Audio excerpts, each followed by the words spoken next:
Allô, bonjour à tout le monde. Bon, aujourd'hui, on va voir 3 vidéos. Des vidéos très spéciales. On dit que je suis très dur envers les pasteurs, mais je vais vous expliquer les 3 choses qui peuvent pousser un pasteur à devenir mendiant, même voleur. Parce qu'aujourd'hui, on va voir 2 pasteurs qui ont volé. Pas de la même manière, mais à la fin, on va clôturer. Mesdames et messieurs, bienvenue dans votre émission Entre nous. Nous essayons ce nouveau format et tout le monde l'a aimé, en tout cas à travers vos commentaires. Si j'ai porté ce petit gilet de travail, c'est pour dire à tout le monde que nous travaillons. Nous n'avons pas seulement les vidéos. D'ailleurs, les vidéos, je les fais juste comme ça.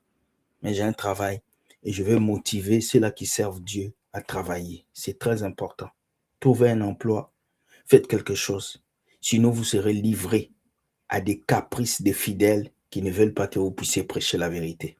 Vous savez ce que vous devez faire, non? C'est ça. Liker et partager à quelqu'un. Voilà, nous commençons avec nos vidéos. J'espère que ça va vraiment nous faire parler.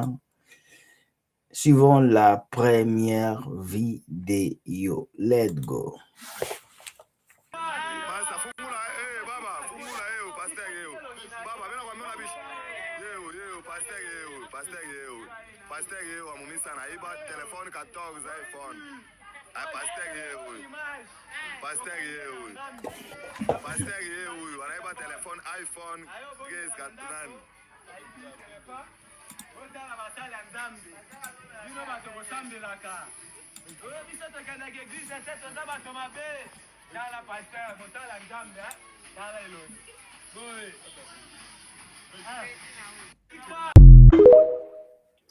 Si je comprends bien, ce pasteur est ridiculisé comme ça parce qu'on l'a attrapé. Il est parti prier chez une de ses fidèles et pendant qu'il priait chez cette femme-là, il a volé l'iPhone, il a mis l'iPhone dans sa poche. Et quand les fidèles ont essayé de chercher le téléphone, ils ont appelé, le téléphone a sonné dans sa poche. Regardez un monsieur qui est bien habillé, en veste, cravate. Il est bien habillé, très bien habillé, mais il a volé un téléphone. Oui, il a volé un téléphone. Nous ne vous montrons pas ces vidéos pour nous moquer de lui. Nous vous montrons ces vidéos parce qu'après, je vais vous expliquer les conséquences d'un pasteur qui ne veut pas travailler. Mes amis, nous vivons dans un monde où tout devient difficile. La nourriture est difficile. Boire, c'est difficile. Avoir un toit où dormir, c'est difficile. Tout le monde vit un moment terrible. Et il serait préférable pour tous ces pasteurs-là qui ne veulent pas travailler, de trouver un emploi, de bosser. Qui serait heureux de voir son frère, son cousin, se faire traiter de la sorte? Si le pasteur arrive jusqu'à voler un iPhone et qu'on l'humilie comme ça, qui va nous dire que ça, c'est Dieu? Oui, les gens vont nous dire, c'est un pasteur, c'est un homme. Oui, c'est un homme. Mais si peut-être ce pasteur travaillait, si peut-être il avait quelque chose, il n'allait pas voler le iPhone. Ça me fait mal, ça m'a fait pitié de voir un pasteur, comme vous le dites.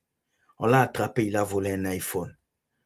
La Bible dit, on peut nous attraper avec des choses qu'on ne nous trouve pas avec ça. On attrape un pasteur, on l'a trouvé, il a volé un iPhone. Est-ce que ça honore Dieu? Non.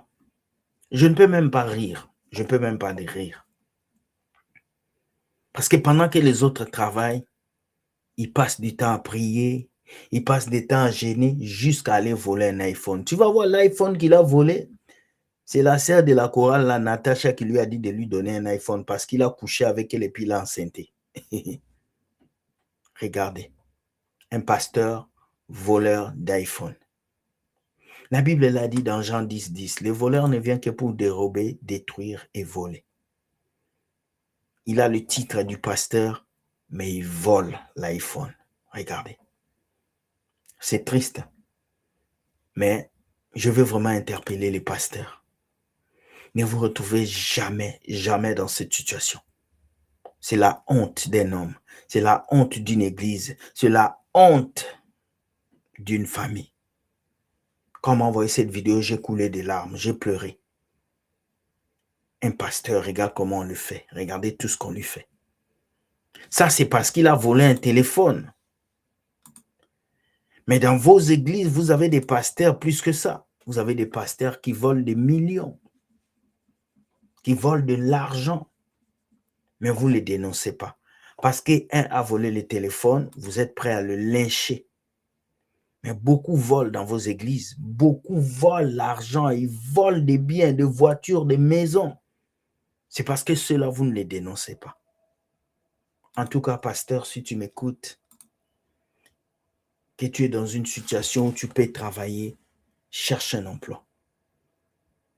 Deuxième vidéo, c'est un pasteur qui a fui avec 85 000 $. Non, vous ne rêvez pas. 85 000 $ américains. Il y a une fidèle qui est venue voir le pasteur, papa, comme vous l'appelez. J'ai 85 000 $. Je suis venu vous voir pour que vous puissiez bénir l'argent. Comme si c'est si on bénit l'argent que tu vas avancer.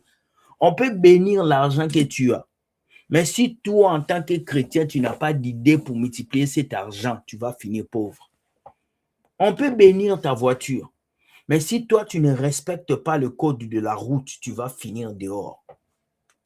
On peut bénir ta maison. Mais si toi, tu ne payes pas le loyer, on te chassera de cette maison. On peut bénir ton mariage à l'église. Mais si toi, tu es une fille impolie, tu ne respectes pas ton mari, tu es insoumise, il va te chasser du foyer. Ce n'est pas seulement une question de prière, c'est aussi une question de comportement personnel. Suivant cette vidéo, ça va vous faire mal.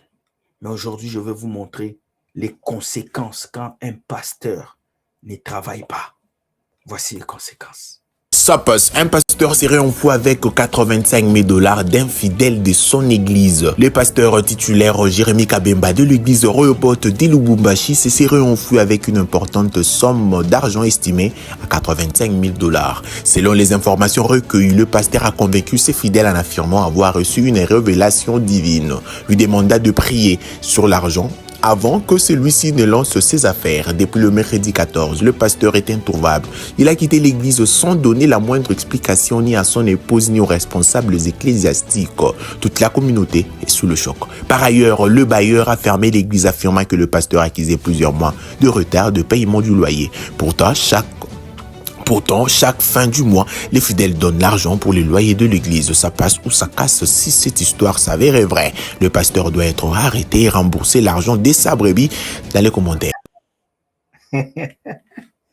Où sont les gens qui disent prions? Prions pour le pasteur, il est tombé. Prions pour le... Venons si on va prier pour que le pasteur revienne avec l'argent. Mais oui. Le pasteur a disparu avec 85 000 $. Venez, on va prier pour que le pasteur revienne avec l'argent. Priez pour eux. Ils sont tombés. C'est aussi des hommes. Oui, on va prier aussi, non? Pour que le pasteur qui a volé 85 000 $, on prie que Dieu le bénisse. Oui. Le problème, c'est vous, les fidèles. C'est vous. Le problème, ce n'est pas ce pasteur. Ce pasteur a saisi l'opportunité. Il a fui. 85 000 $. Au lieu d'aller investir, au lieu d'aller voir même ton patron qui connaît les choses des investissements, tu viens montrer ça au pasteur. Peut-être depuis qu'il est né, il n'a jamais vu 2 000 $. 85 000 $, il crée une prophétie sur le Saint-Esprit. Le Saint-Esprit m'a dit de prier sur l'argent. Poudre d'escampette, il a disparu. Et le comble, le propriétaire du terrain où le pasteur avait l'église a fermé l'église. Avec quel motif?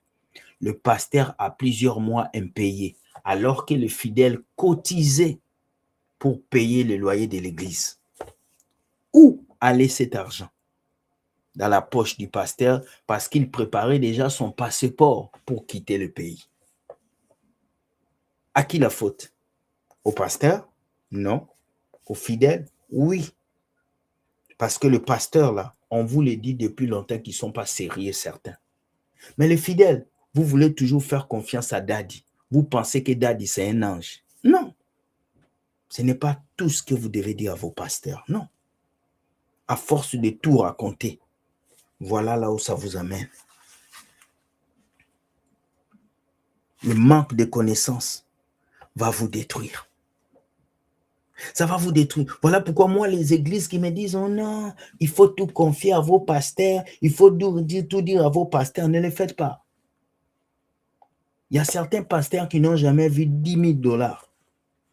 Ils n'ont même pas acheté, ils n'ont même pas vu 5 000 $.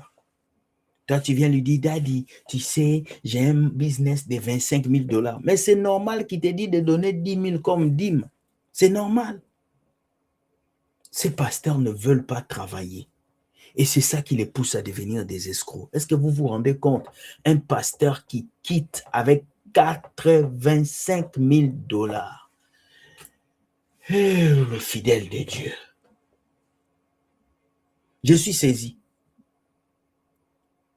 La Bible dit, Judas tenait la caisse du ministère de Jésus parce que Judas avait les compétences. Jésus savait que Judas était un hypocrite, mais il lui a confié la caisse parce qu'il avait des compétences. Votre problème est que vous confiez des choses à des gens qui n'ont pas de compétences. Les pasteurs et banquiers, non. Les pasteurs a travaillé dans les finances, non.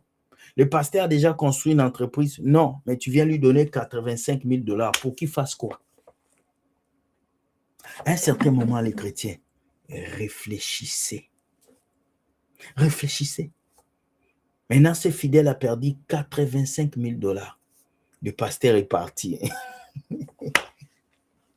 Au revoir, Kamae, Kamae. Il est parti.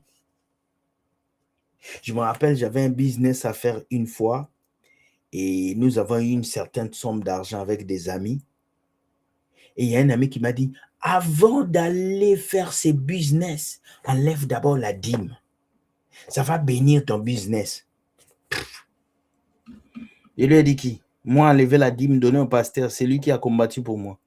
Je suis allé donner l'argent là comme ça. Bizarrement, ce business a donné beaucoup. Ça m'a payé plus que les autres. Alors que ceux qui avaient mis des dîmes, et ils n'ont peut-être pas rien reçu. C'est votre conception des choses. Le travail donne les résultats. Si tu sèmes un grain dans le sol, que tu sois musulman, chrétien, bouddhiste, si tu arroses, ce grain va sortir. Les fermiers qui sèment le maïs au Canada, ils ne sont pas chrétiens, mais on mange le maïs tous les jours. Les gens qui travaillent dans les abattoirs, ils ne sont pas chrétiens seulement, mais on mange le poulet tous les jours. Mais pourquoi dans vos pays, vous voulez toujours christianiser les choses, alors qu'il y a des choses que vous devez faire avec les gens qui sont compétents? Tu as 85 000 $, cherche un banquier, cherche un économiste, cherche un entrepreneur qui va t'aider. Pourquoi tu vas donner ça à un pasteur? En tout cas, mes amis, je tiens à vous laisser lire cette vidéo. Dites-moi ce que vous pensez de ça. J'aimerais avoir vos commentaires et rire un peu. Je sais que parmi les commentaires, il y aura toujours des moutons qui vont venir écrire. Non, c'est la faute du pasteur. Il faut prier pour lui. Maintenant, venez écrire encore qu'on prie pour le pasteur pour qu'il revienne. Something is wrong. I told you, something is wrong in your mind.